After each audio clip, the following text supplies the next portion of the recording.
All right, today we're just going to pull up a cup of coffee and talk about a nice little piece of free software, which is our core HL7 Viewer. It's absolutely free and it actually works, unlike so much other free software that you find out there.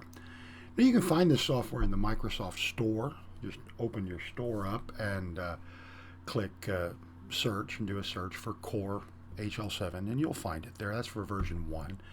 For version 2 and higher, you download it right from our website, which is here. Go to transworldscribe.com and we'll put a link down in the description. And go to products and just scroll down until you get to free products. And you'll see it right there on top usually. Just click the blue box and that will download it so you can install it. It'll put this little shortcut on your desktop, and this is it.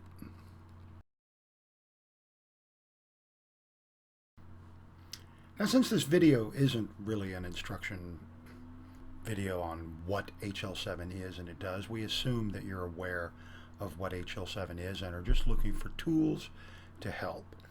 Once you have it downloaded and installed, you can look at how it works. Basically, in the Tools menu, there's some examples. You can just pull up 10 generic example messages and it just shows you how it works. There's a little message box, you say OK, and it says OK, it completed. Every time you open a file, it'll do an analysis and tell you how many messages it found. And there they are. You can hover over a field and it will give you tooltips. If you want to look at a field, you can click on it and see a report.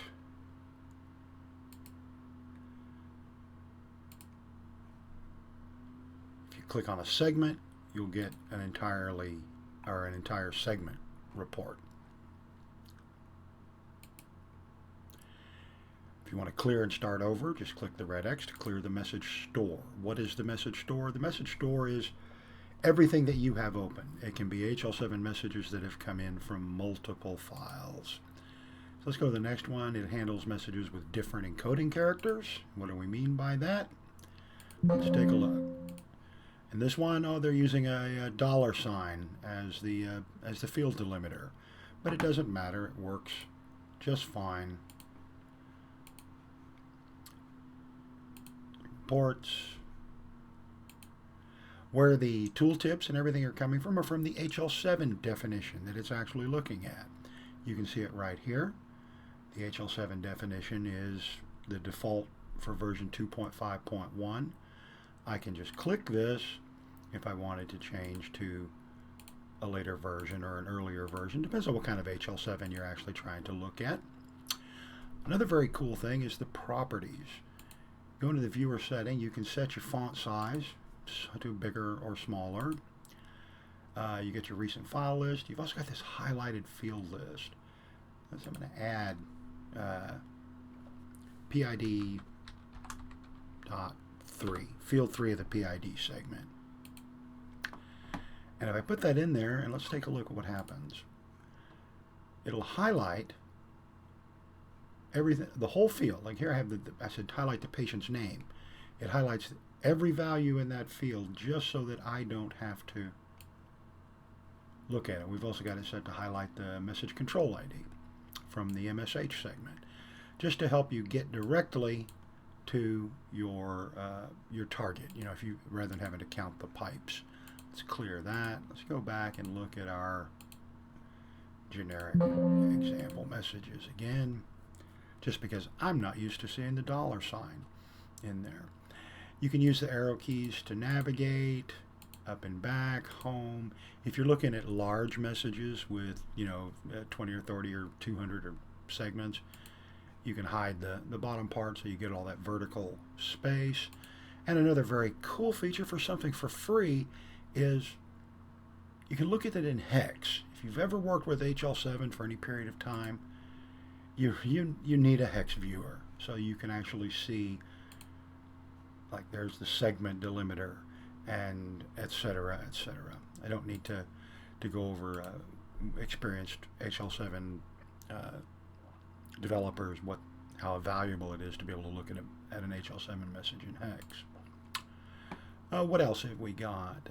You can export what you have in the message store, and you can message it out to a file. That's just saving it as. But you can message it out to a folder, export it to a folder, and it will take these 10 messages that I have loaded and export them out to a folder and create 10 individual files. That can be very useful for testing. Now, you know, what's almost as important as how something works is how it handles errors. Let's take a look at what happens if we get some malformed messages in our files. Clear that out. I'm going to bring this up, go to the examples, look at malformed messages. It's going to give me 12 messages, 3 of them will have errors.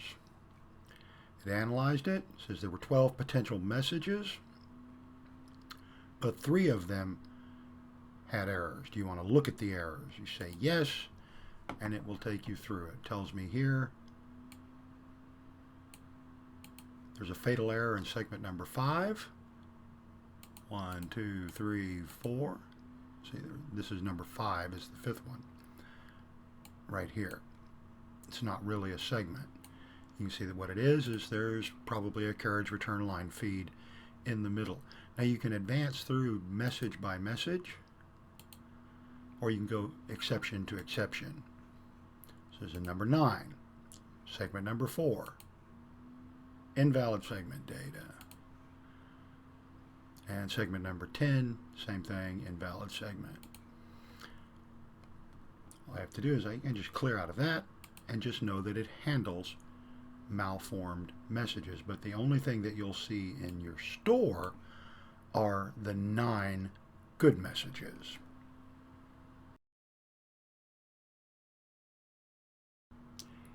And finally, for a piece of free software, the core HL7 Viewer does an amazing job. And it will even handle a surprisingly large amount of data. Of course, it's limited by your system memory, but let's just say I'm going to open up get a file, many messages.